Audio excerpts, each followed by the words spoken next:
Hi everyone, how are you doing today? I'm back with a very special guest. You're waving, but there's no video for this. I appreciate it. There's no video. Yeah. Special guest, Mr. Marion H. Yeah.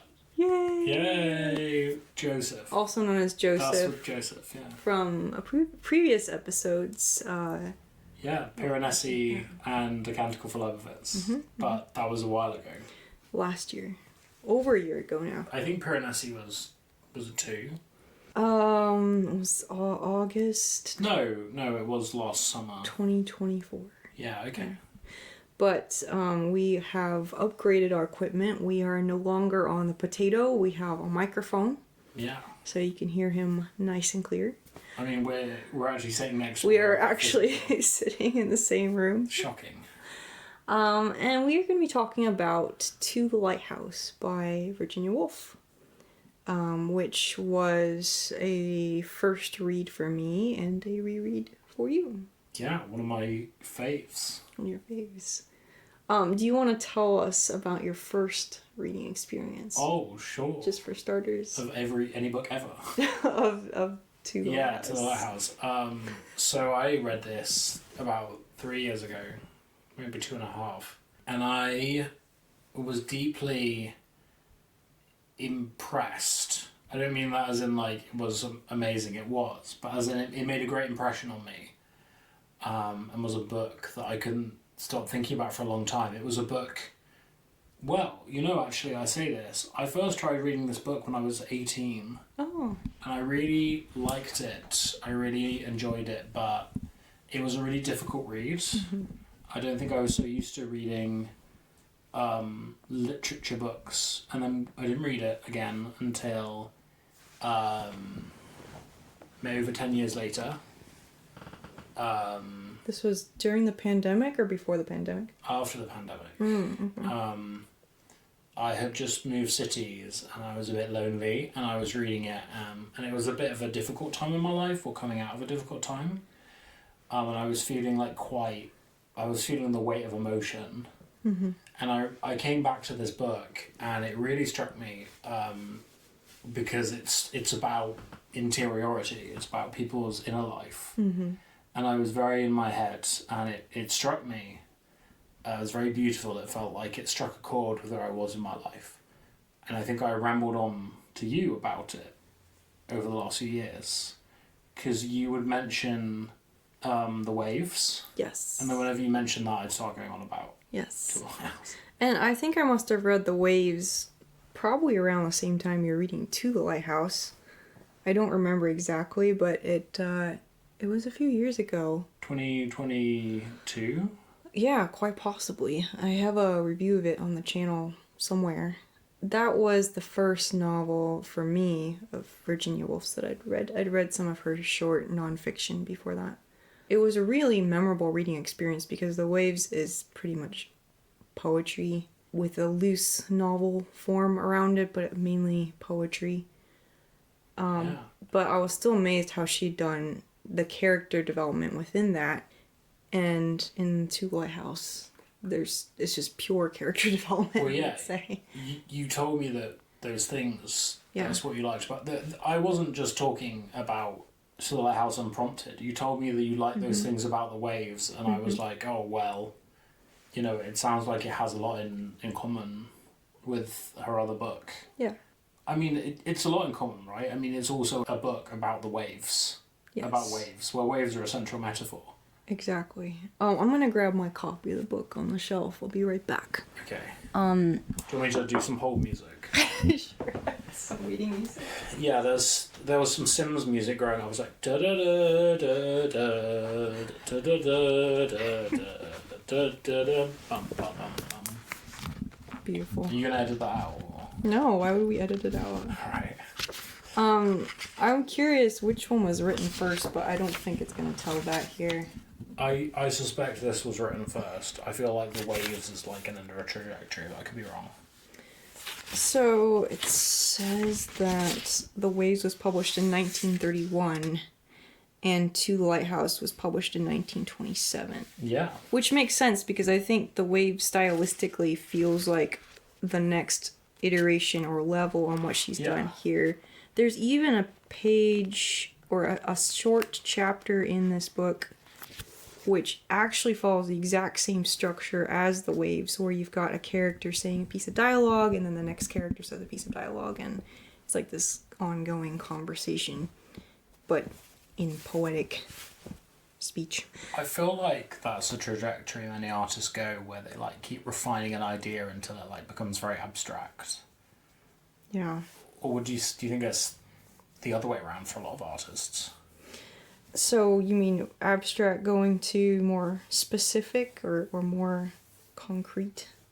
Well, I mean, kind of what you're saying, they keep paring back elements until they reach like a very pure, like crystallized form of an idea. Yeah, I think that is true for many authors. And that seems to be what she's done here, because I guess what really appealed to me when I first started reading To the Lighthouse is that it's a lot more accessible than The Waves. You're immediately drawn into this family drama Yeah. of Mr. and Mrs. Ramsay. Yeah. Should we tell people what it's about? Yes, exactly. Go ahead. So it's about people going to a lighthouse. I'm gonna have you do all the hard parts of this. Right, it's about people going to a lighthouse. So it's a book which it's kind of a day in the life, almost. Most of the book, not all of it, but most of the book happens on one particular day. It is about going to a lighthouse, but the premise is that one of the young kids of the family wants to go to the lighthouse, and it might not be possible. And this sounds so silly, but this is kind of like the jumping off point into this massive family drama, and it shifts between all these different characters' point of view as they go through this day. And it's kind of about...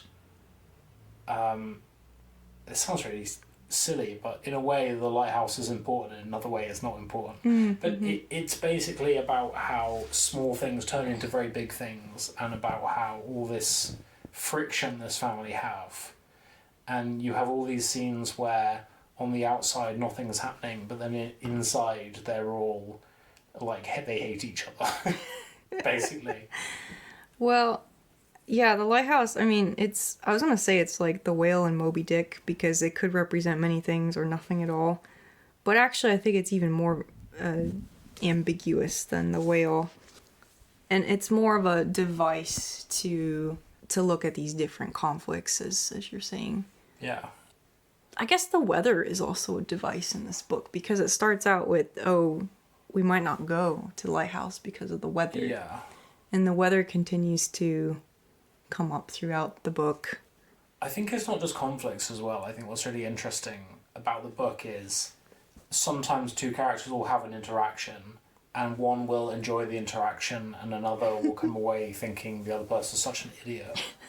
And it's like there's so many things in the book that it's kind of each character has a different view on the thing, and the way they view it tells you more about them than the thing itself. Yeah, I think this novel, I've rarely read a book that can really describe not just what people are thinking or even how they're thinking, but all the little pieces of their environment and their interactions with other people that make up their thoughts. So it is stream of consciousness, but in this very natural way that mimics the way you think. You know, when you're talking to someone, you might be looking at the tablecloth and thinking about the pattern in the tablecloth, and things that happened in your day, and interpreting or misinterpreting what the other person's saying. And so I guess one of the things that stood out to me is how ambitious this novel is, because it attempts to get inside the heads of many different characters, describe how they're thinking, and these tiny little details that change the trajectory of their thoughts and feelings about each other. Yeah, it's not stream of consciousness in the way that where some books are one, what can I say, like Ulysses, is like the thoughts of like one man throughout the day. And there's not necessarily like an objective external reality. In this book, the point of view shifts between different characters, and I don't think there's ever a time where there's like an omniscient third person narrator who or even any kind of like third person narrator who comments on things. but you have this effect where you do feel like you get... There is a scene built by what all the characters are seeing and thinking and feeling, right? Yeah, I think... Time exists. I think what she does do throughout the book is she takes characters away. So then it does kind of bring it down to a narrower focus, but throughout most of the book, she is pivoting between a large cast of characters. Yeah. This family, which has, 8 kids? Yeah. And then their friends and their neighbors and so on. Yeah, I guess it's not one of these things where there's ever a doubt on what's happened, right? You know, you're not slipping into characters' imaginations and back out of it. Or if you do, there's enough characters who see things that happen so that... Sorry, I'm rambling. I think what I'm just trying to communicate, though, is it doesn't have that very... Many postmodern novels have this kind of irreality about them, but I don't think it does have an irreality, does it? It's... In a way, it's more real than many novels, because... Yeah. It kind of tries to be a type of realism in that sense. Yeah, like a psychological realism. Yeah. I think that makes it immediately accessible and even relatable in some places. Especially as she starts to build this picture of a family that looks perfect on the outside, successful and happy, but actually has a lot of issues in the way they treat each other. Do you think they look successful? I think they do. I think they're supposed to be like this proper Edwardian family. Was this Edwardian era? Would this be post-Edwardian? It's like 1920s. Okay. I'm not very good on my monarchs, sorry. Well, you know, they're supposed to be kind of have everything together. You know, they're happily married, apparently. They have all these kids, and Mr. Ramsay is this great philosopher, writer, intellect. But, so one of the driving conflicts in the book is the wife, Mrs. Ramsay, has this great habit of inviting all these people over in a way which I believe was quite typical of wealthy people at the time, you know, hosting many guests. Mm-hmm. And some of them are... They are tolerated to varying degrees by the family, you know? And like a lot of the book I feel like is driven forward, like for instance the character of Charles Tansley is this young weaselly kind of just irritating bottom feeder. Like he's always sucking up to the husband because the husband is this famous guy, but you know he invokes a lot of emotion in the various other characters, and a lot of the book is like responding to like him and some of the other people who visit. I guess my point is that there's lots of people who visit the family and the family tolerate, but I don't think any of the visitors to the family actually have a particularly positive view on the family, right? It kind of goes back and forth. I think we really like the character of William Banks. The old family friend of Mrs. Ramsay, and probably one of her early suitors. It's not directly said. You think? I think so. He definitely had a crush on her, but I don't know if he ever expressed it necessarily. Yeah. Okay. But he seems to kind of go back and forth because sometimes he sees Mrs. Ramsay as this idyllic mother and like such a great woman, and then sometimes he gets very uncomfortable having to hang out with this family and follow through with all their little rituals and...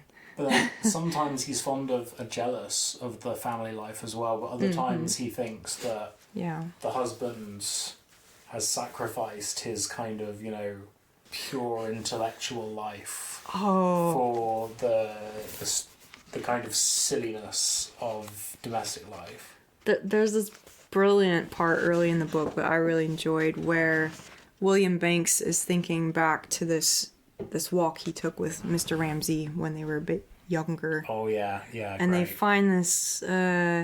they find this hen spreading her wings and covering her chicks. And Mr. Ramsay, I mean, doesn't do anything crazy. He just stops. It says he stopped, pointed his stick, and said, "Pretty, pretty." Just the way he says it kind of rubs William Banks the wrong way. Yeah. It's not really clear what this scene symbolizes, but a few pages later we're talking about the quote fluttering wings and clucking domesticities that Mr. Ramsay has now confined himself to. So the way I interpret that, and I think it's like a running theme through the book, is that William Banks is like, and people comment on how cool-headed he is, but he's kind of like the model Victorian intellectual who like was very reserved and didn't show much emotion. And I feel like there's this running theme through the book about kind of emotion versus reason, and gender relations are explored in the book. You know, emotionalism is kind of tied to women in the book, and reason to men. You know, and there's certain characters who, well, most of the men who are visiting the family seem to almost think that somehow Mr. Ramsay has spoiled his pure intellectual, like masculine intellectual life by, you know, having women around him, by basically having a domestic life. You know, Charles Tansley kind of thinks that, and William Banks sort of thinks that, and Well, yeah, and then the irony of it is, at least in this story and the way Woolf is painting this family, Mr. Banks is a very emotional man. oh yeah? But not because of his family, but just because of who he is and how he has to be constantly pacified by his wife, and it's just kind of on her to comfort him and smooth things over. Oh, Mr. Ramsay, yeah. Yeah. Did I say Mr. Banks? I might have misheard you. Okay. Yeah, I mean, it's just played up for irony, really, how emotional and sometimes tyrannical he can be towards his family. I mean, all the men are very emotional as well. Charles Tansley has a humongous ego and becomes angry and irritated at the smallest provocations. I guess William Banks kind of like doesn't show much emotion, but then there are these moments where he has like this deep melancholy, like when there's a scene where they're all at dinner, an actually wonderful scene. I'll come on to that scene later. But you know, and he's feeling like he doesn't care about anyone else in the world, and it's almost affecting him in a very strange way. And the young boys are certainly very emotional and sensitive in the book. I mean, I think this is intentional. Oh yeah. It's also showing how one generation affects the next, because early in the book we see little James, he's the baby of the family, and how emotional he is. And at first you think, oh, he's just being a baby, it's just toddler tantrums. But as the book progresses and he gets older, we find out there's this kind of darker side to it, where he's become very angry at his father and very negatively affected by the way his father has behaved over these years. Yeah. So that was really an interesting angle on the emotions. And yeah. Can I talk about... Sorry, go on. Oh, go ahead. No, carry on. I was going to say, should we talk about Lily? Because we haven't talked about Lily yet. Oh, yeah. The women are also very emotional. Yeah. Yeah. Lily is this character. I mean, I don't feel like we get many details about Lily. She looks Chinese, but she's not Chinese. She has Chinese eyes. That is we joke about that line is repeated. It's a common refrain throughout the book.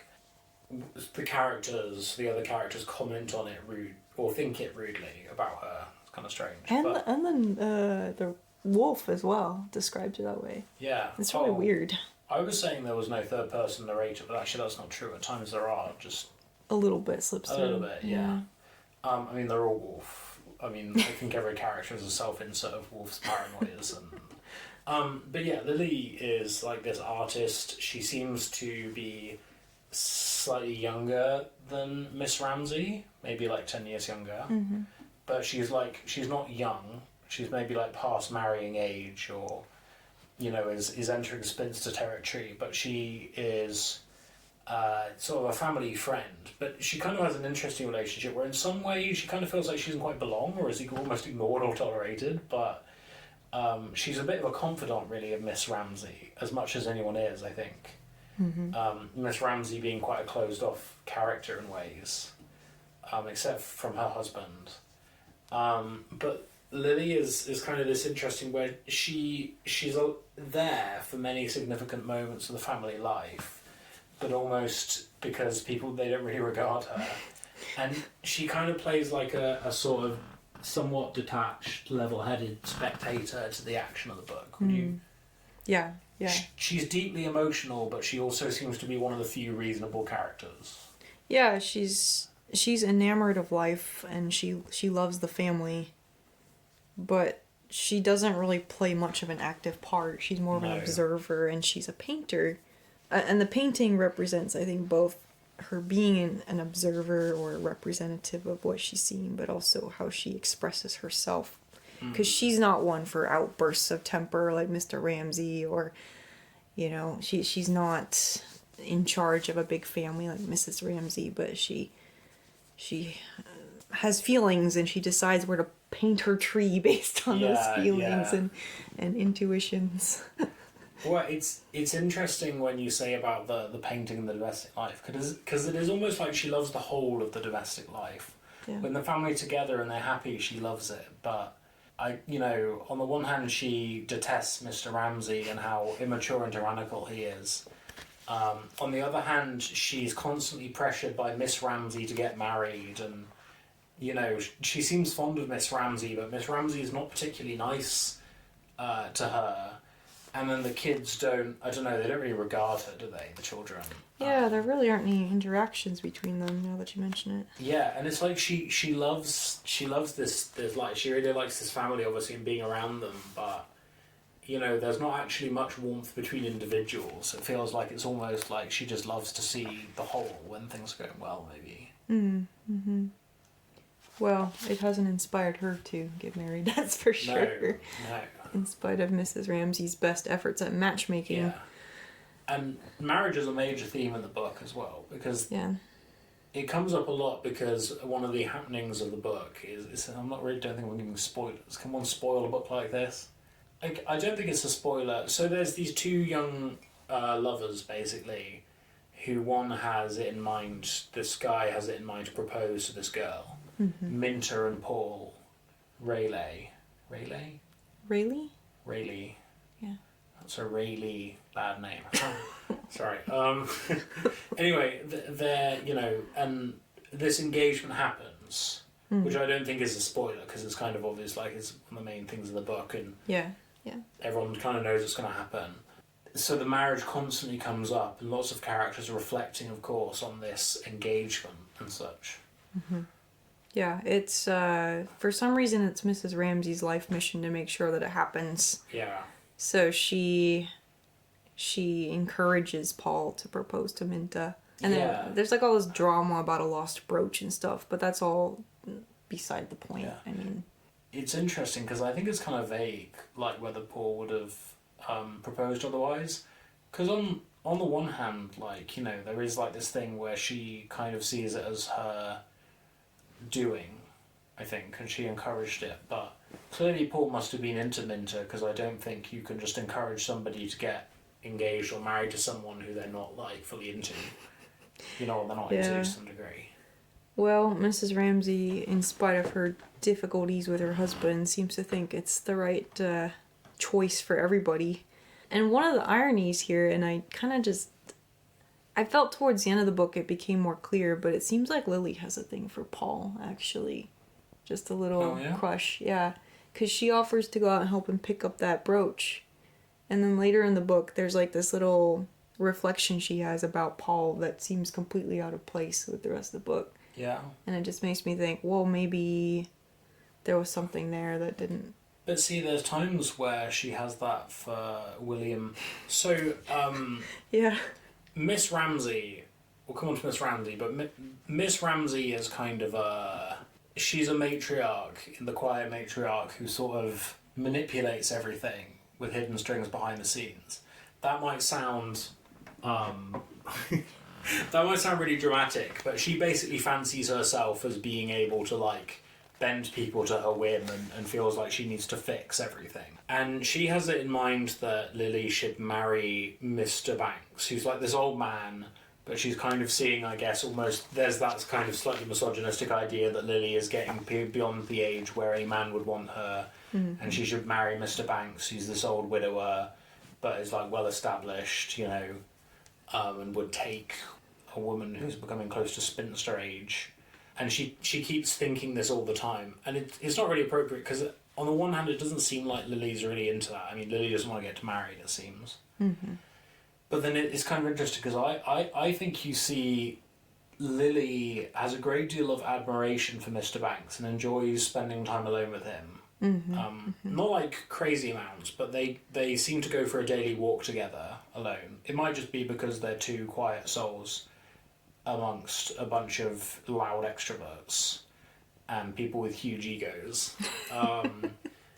But there's lots of times, and I don't just mean like a few, like Lily, whenever she thinks of Mr. Banks, always seems to be thinking of how good his character is, how admirable and noble, and how, she really looks up to him.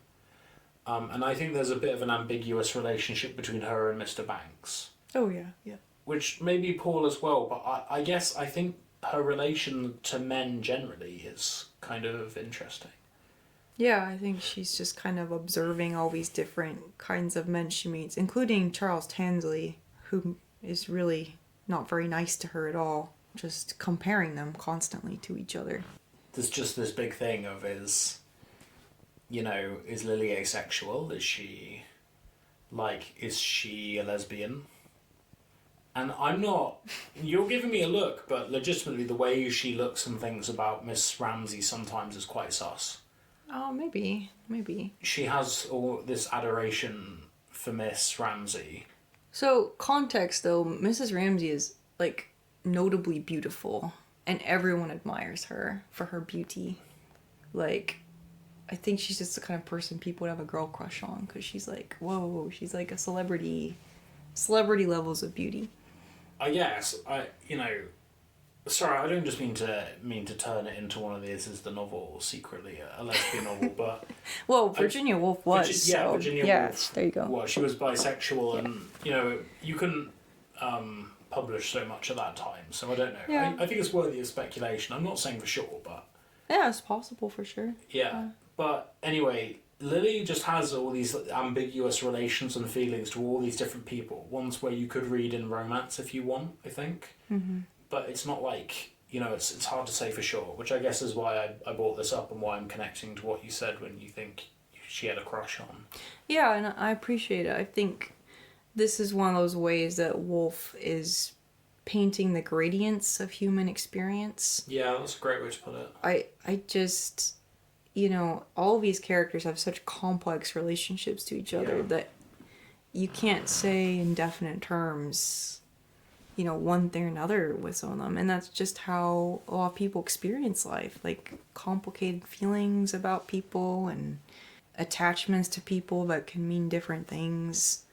It's kind of, I would presume Lily's an orphan. It's not really said she has any family. Yeah. So maybe there's something where she just is looking for someone to adopt her, essentially, and maybe that's why she gravitates to this family so much. I think the narratives people tell about themselves and about their feelings is a real key part of the book as well, for instance, Lily relates to Charles Tansley, and there's times where she begins to think of him, they all begin to think of Charles Tansley as, coming from this harsh background, and when they begin to think of him in this light, they begin to have a bit more sympathy from him. But then also they have to deal with him again, and then they did really dislike him and think of him as just like a pathetic incel. Well, my favorite part is where he let a pile of books drop in the middle of the night. Oh, yeah. And create a noise to wake the children up, and Mrs. Ramsay was really fed up with that. I don't know if he did. That's the She thought he did. She thought he did, but she didn't have an idea. She just felt like it was the kind of thing he would do.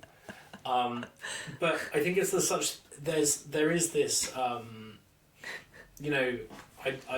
don't think it's like a fully subjective, unreliable narrator book, but there are times when people say things about the people and you're not sure if it's just their perception or something they would expect it to do, or an objective fact about the person. Yeah.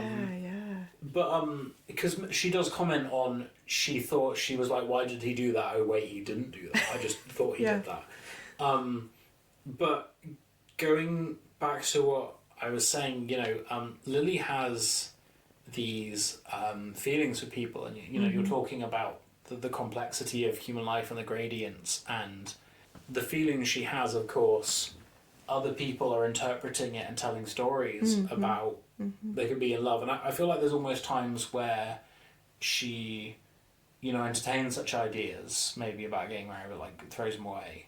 But the narrative she herself, like with her relationship to the family, she tells herself a story just about how much she loves and admires that, and just wants to be in it. I don't know. I just think there's lots of long sections about characters thinking through how they feel about certain things. They're always asking, why do I feel this? What am I feeling? I think a real key example is there's this bit halfway through where the two Mr. and Mrs. Who are their characters called? Ramsay. The Mr. and Mrs. Ramsay are alone in their room, and Mr. Ramsay is like angsty because he really wants his wife to say, he's thinking it, he's not saying it, but his wife, unspoken things, unspoken that they know, he wants her to say she loves him, but she won't. And he and her kind of both just think, of course, like, he knows because, like, the way she acts. But it's not clear if that's genuinely true or if that's just, like, something they're telling themselves, like a lie they're fooling themselves, because it doesn't seem like they love each other a lot of the time. There's this ambiguity. Do they actually love each other? Are they fooling themselves? And so what you're saying on the gradations of human experience, I think, is as much about the narratives people use to understand their own feelings or the stories they're telling themselves about their feelings, Yeah, and some of that's body language. Oh, yeah. That scene you just described talks about how Mrs. Ramsay just positions herself at the window in different ways. Yeah. In relation to her husband and in relation to the lighthouse, so read into that what you will.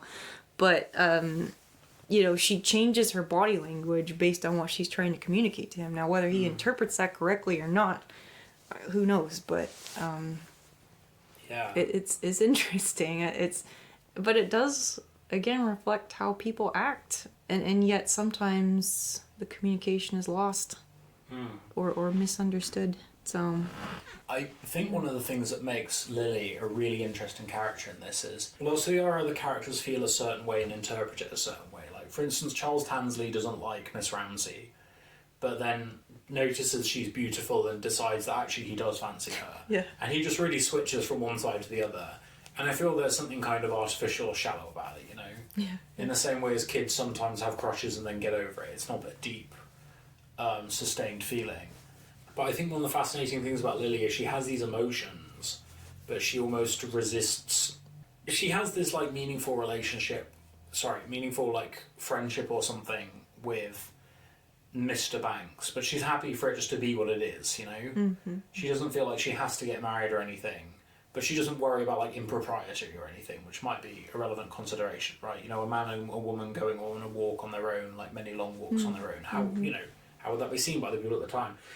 And it's almost like she's resisting narrative, she's resisting, like, simple, reductive, like, ideas people have. Like, she doesn't feel like she has to get married to Mr. Banks to enjoy his company, and she doesn't feel like she is in need of getting married just because that's what people do.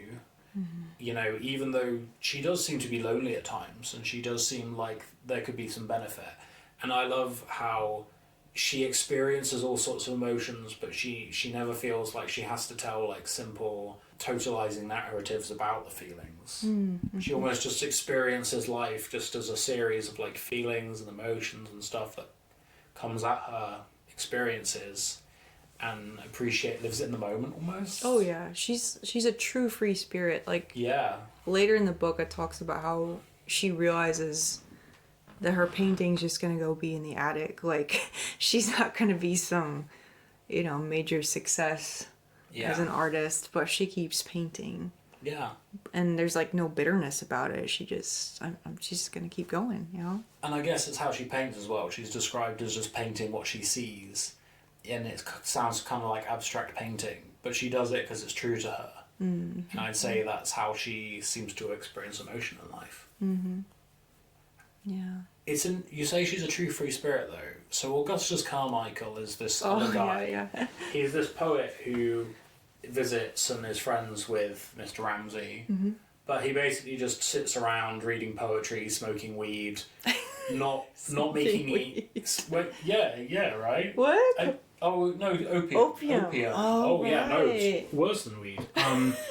He smokes opium and he just sits around reading poetry, and he doesn't make any efforts to be polite. If he likes someone, he'll be nice to them. If he doesn't like them, he will just brush them off.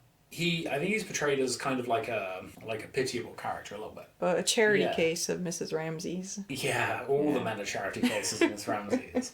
She has weird relationships to men. But, Do you think he's a free spirit? He doesn't seem to be beholden to anybody. He's beholden to his opium. Yeah. Nor does he seem much concerned with what people think of him, so...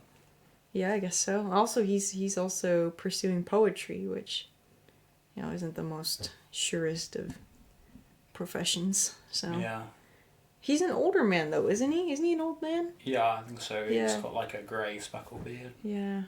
Sorry, we've been talking at great length. Well, I've been rambling at great length. So, all right. What were the main things originally? This was going to be a list bit video, but we've just talked about the book, which is good. What were some things you really loved about the book, though? You'd like to...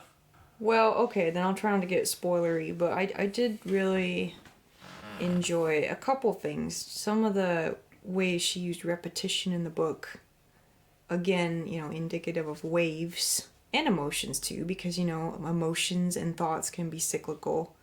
So it's not overdone, but throughout the book she'll repeat certain phrases over and over, or a character will repeat certain thoughts across a page or two. That kind of infuses the prose with a feeling of rhythm and, of course, water, obviously. There's probably more water than light in the book, I guess, if I had to guess. Ooh, yeah. I don't know why, but again, heading towards the waves. More house than light. Yeah.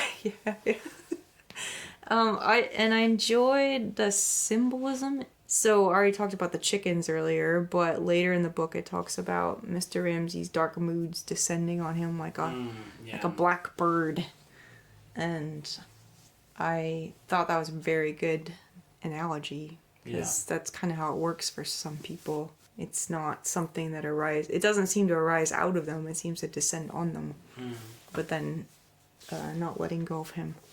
So I really loved the writing of this book. It was so dense and rich, though, that it felt very oppressive at times. So it's not a book that you'll speed through necessarily, but it's one that you can really dig deeply into each chapter. I think it's good what you say about how topics come back like waves and can repeat, lap in and out over a few pages, because it helps give the book a feeling of like structure and progression. It could just feel like there's no pacing and there is no meaningful distinction from one page to the next, which could make it a real slog. But it does feel like there's some kind of structure and progression, I guess.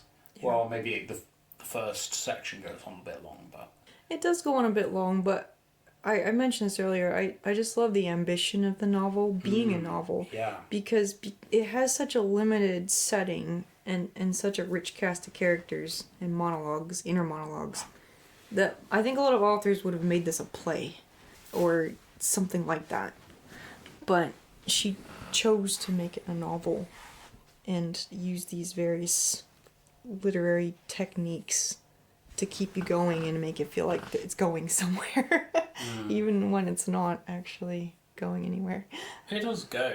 We'll get onto the spoilers, but it does go, right? I mean, that first part was really nothing happened in that first I think it goes. All right, so let me track back, and I will then get back to this. I think we have quite different philosophies about how we understand the book. You would like to go back, have a second read through to appreciate the symbolism and imagery more, right? I feel like when I read the book, I don't feel like there's any fixed imagery or symbolism. I think, you talked about what does the lighthouse represent. I think the lighthouse means something different to every character, and I think the waves mean something different to every character.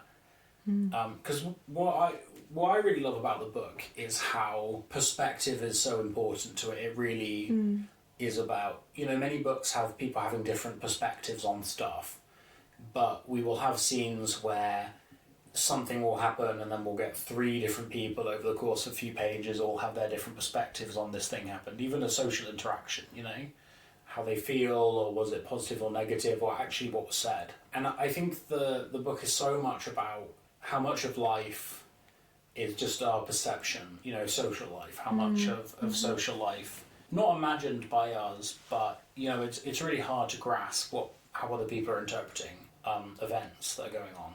And I think, like, the culmination of this, which is the climax to the first section, in my mind, you don't think it goes anywhere, and I mean, in some ways it doesn't, but the first section leads up to this dinner scene, which is pretty long, to be fair. All the characters come together for dinner in the evening, whereas they've been out and about and meeting each other and so forth throughout the day.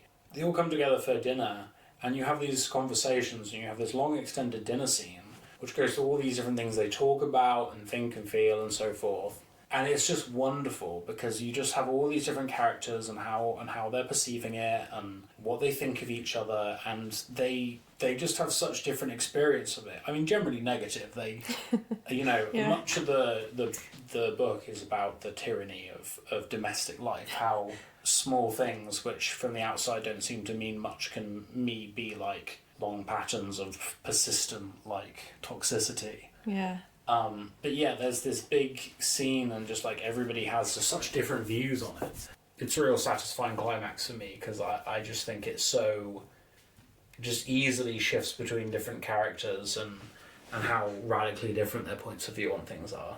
Well, what about that food, that delicious food they cooked? That delicious food, yeah. Well, yeah, I mean, I guess it is and it's a very tense scene as well. We talked about. Yes. So it does feel, like you said, like a climax of that whole section. Kind of puts everyone's social graces to the utmost test. Some characters want to leave dinner early, but they can't. Yeah. And, I don't know, Lily keeps thinking about her painting. Yeah, she does keep thinking about her painting, all the thoughts about the painting. Yeah. It's interesting how, this isn't really related that directly, but I was thinking about how money plays such an ambiguous role in this as well. Because on the one hand, Mrs. Ramsay is constantly worrying about repairs to the greenhouse. I think so. And how she doesn't want to tell Mr. Ramsay how much it costs. £50. Yeah. Which is a lot of money back then. But she manages to pull off this exquisite dinner in apparently the middle of nowhere, which is considered a huge accomplishment. And probably costs some money to get the ingredients, to hire the cook who cooked it, and so on. A very tenuous balance between all these things. I think class is really important in the way I read the book. I mean, that's important in the way I read every book, but I think it's not just about money. I think it's about... So Charles Tansley, for instance, we've talked about this a few times, because I'm a big Charles Tansley apologist. I don't think he's like... I don't want to have dinner with him. So Charles Tansley's this interesting guy. He's from like this working class background, and he's getting into philosophy, and he has no money behind him except what he has earned for himself, and he's putting his sister through school. He's funding that and giving money to his parents. On the one hand, like, he's very admirable. He's a self-made man. You know, he asks for nothing from anybody. He gives back to his family, you know, like a good son. It's shown that he feels quite strongly for the working class people, you know. He's standing up for the rights of fishermen in a politics discussion, when all the others who are like these kind of middle class, detached academics and stuff, like, just kind of like, the fishermen want money. You know, on the other hand, though, he's an insufferable bore. He's a huge misogynist. He has so much pride. He is just self-involved. You know, all he thinks about is his work and such. You know, you're kind of exposed to how awful he is, but you're also kind of exposed. He's always thinking about his social position. He's always thinking about, like, how he needs to climb, you know? And he sees enemies where there aren't enemies in some cases. Like, there's no need for him to put down Lily Briscoe. No, he's awful to her. And I think it's one of these. So I'm an apologist in that I think he has learned some of his like egotism and self-involvement and probably like short temper in that he probably grew up in quite a harsh environment. He now exists in a social sphere that doesn't respect the working class and probably looks down on him for his background.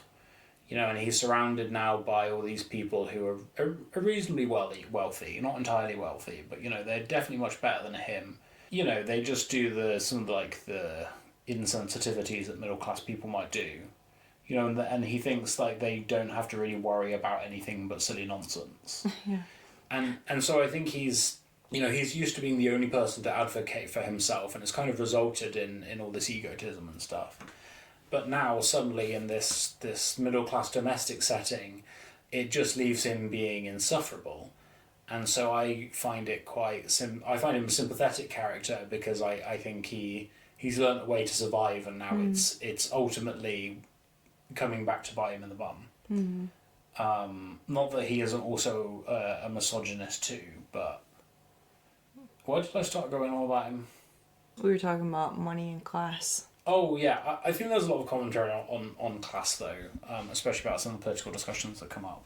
I don't have anything more substantive to say about it, but yeah. Yeah, well, I mean, he's another facet to this because I don't think. Well, it's not really clear whether Lily's from any kind of money or anything, but she doesn't seem to be worried about feeding herself, and she just is a painter but doesn't seem to worry about painting. I don't know if she's like wealthy, but she doesn't seem to be worried about money. She probably has like a brother who gives her an allowance or something like. Or maybe speculatively. An inheritance. Yeah, something like that. Yeah. I mean, obviously, and this is part of it, right? You know, you've brought this up a lot that you have Charles Tansley, who's this self-made man, but also he has access to a career. But then people like Lily and actually Miss Ramsay maybe come from means, but they don't really have access to a career in the same way, you know? Yeah. Mrs. Ramsay has to distinguish herself by marrying a man who's prestigious in some way. Yeah. And then being like, you know, behind every great man there's a greater woman or whatever the silly saying is. But that's kind of her mindset, is that, okay, I'm going to be the person he needs, which will... Well, everybody needs, right? Well, everybody, but especially him. Yeah, you were saying that you thought all the charity work she seems to do was kind of her substitute for a career. Oh, I'm sure. I mean, on some level it's expected, but she seems to, you know, take some pleasure in doing it. You know, like knitting the socks for the boy at the lighthouse and so on. Yeah. Pants, socks, whatever they are. Going into town to visit all these orphans and widows and ill people. Meanwhile being very cynical. Well, I'm not really sure. I think she is depressed. I don't know if she's, like, she might be very sincere about the charity work, but she seems to kind of go back and forth whether she likes her life or not. Oh, yeah. When I say cynical, I don't mean she's doing it insincerely, but she kind of has this idea that the ultimate fate of humanity is some kind of doom. Right? Everyone's doomed to be unhappy and such. Oh. She constantly thinks about the children's future and thinks they'll probably be miserable and... I mean... They're happiest now in their life, and she thinks about all marriage as fundamentally miserable. And well, World War I happened, so on some level she wasn't wrong. Yeah. It's almost like there's almost some foreshadowing there, I guess. Do you want to go spoilers now? Yeah, we can talk about spoilers, second and third parts of the book. Yeah. And we won't spend too much time on this because we want to encourage people to read it, right? So, yeah. But yeah, the First World War happens sometime between the first part of the book and the second part of the book. There's a time skip. Yeah. And one of the Ramsay children dies in the war, which has wide sweeping effects on the rest of the family. And there's a tonal shift in the book as well with that event. The last two parts of the book are very dismal indeed. And this happened in The Waves as well. I think the last part of The Waves was just awful, terribly depressing. And, not really surprising. I mean, this generation was faced with death on a catastrophic scale, and that's not even mentioning, Spanish flu and everything, so. The Great Depression. Yeah, the Great Depression. So, the last two parts of the book are really, really sad. And Miss Ramsay dies as well. Mrs. Ramsay dies. Paul and Minta basically split up. I mean, they're together, but he gets a mistress. And then you're just left with Mr. Ramsay and James and Cam. They're like the last vestiges of the family that are still living together. A bunch of the other siblings are just not talked about, right? Yeah, they've kind of faded out of the picture, and you're left with this family of 3, and James is still an angry son, and so they're off to see the lighthouse again. And that's, they're doing it now.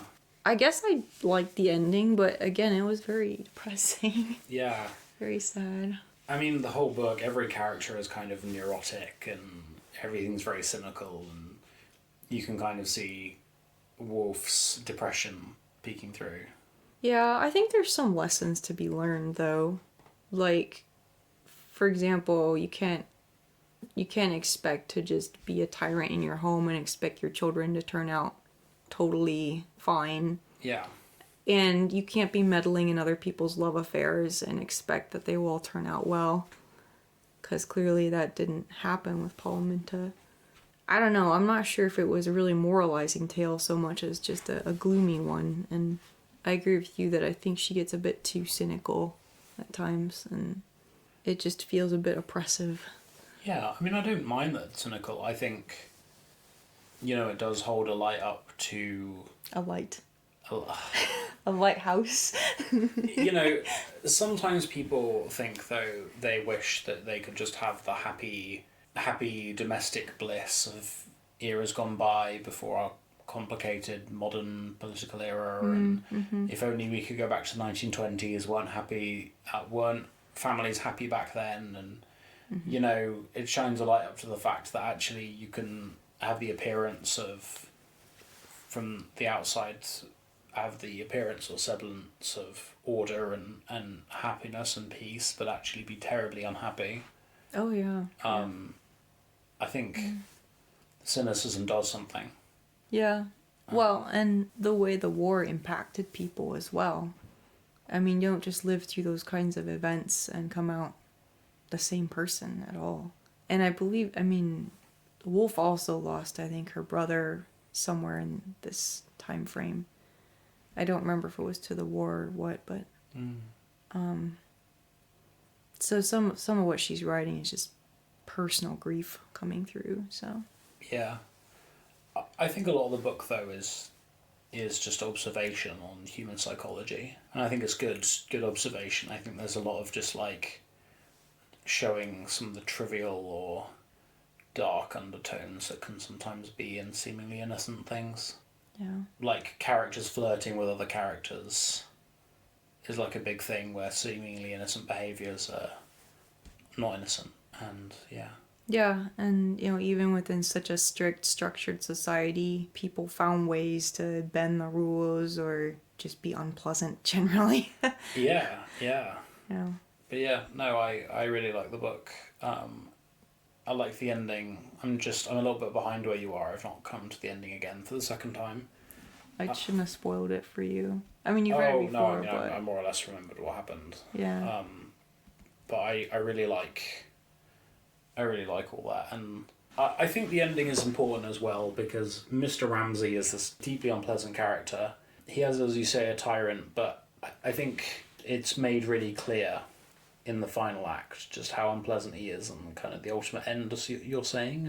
But just you only really realise sometimes he's pathetic once he's had all these other things stripped back, once he loses his wife who has been... Yeah. I mean, he's a tragic figure as well. You're not left with no sympathy for him. I think it's just sad. Yeah. It's just sad how somebody's pride can be their downfall in multiple ways, including alienating them from the people that are left to take care of them. Yeah. So, yeah. But I think the novel is honestly genius, and I wouldn't say that about many books. Wow. I do think it's genius. Wow, I didn't know you felt that strongly. Yeah. But, I mean, it's just something... It's not a light, fluffy read either. I mean, you have to really pay attention and give it some undivided focus. So. I think Lily's the only character who comes out on top that we see, right? Yeah, I mean, she just kind of keeps vibing. She's just living life. I mean, you might just say, oh, she does well because she doesn't get into domestic life. But I don't know, I think there's something there about taking life as it comes and, like... Because all the other characters have lots of hubris, right? Miss Ramsay basically wants to shape all the social world to be exactly how she thinks it, and it leads to lots of disaster, like interpersonal disaster, and Mr Ramsay, wants to be like this great intellectual figure who will reshape society, but he's just kind of pathetic at the end of the day, even if he does contribute something to philosophy, and he wants to be this great patriarch of his family, but he fails in that. Lily she's kind of she is kind of a virtuous heroine in a way. She's humble, she's understated, she's quite kind, I guess. She's not problematic. No. She is humble, yeah, and she kind of accepts people as they are as well, and doesn't need she's to... accepting. She kind of minds her own business as well. She accepts herself as well, I think. Yeah. She does mind her business, yeah. Maybe that's not the moral of the story, but it does feel like there's some... You could read it that way. Yeah, I think so, yeah. I mean, there's many ways you could read it. I mean, she's also kind of alone by the end of the book. Very alone. But... She started the book alone, though, She ends where she starts. Yeah. She doesn't have these great dramatic ups and downs in life like some of the other characters, but she's kind of just keeps a steady course. I guess it's very cynical like that, though, because I don't think there are these great ups in the domestic life of the other characters. I think. Oh, I think there are. Yeah. I think Mr. and Mrs. Ramsay have their ups. Do you think? Yeah. Their marriage seemed worth it? Well, I don't know if it was worth it, but I think they had moments of genuine happiness with each other. They do seem to support each other. They do seem to give each other something they need. Yeah. The toxic codependency. I know, that's what you said the other day, I think. I think that's what you said. Probably. So, I have nothing more to say. Me neither. Thank you for joining me. Thanks, it was good. Good handshake.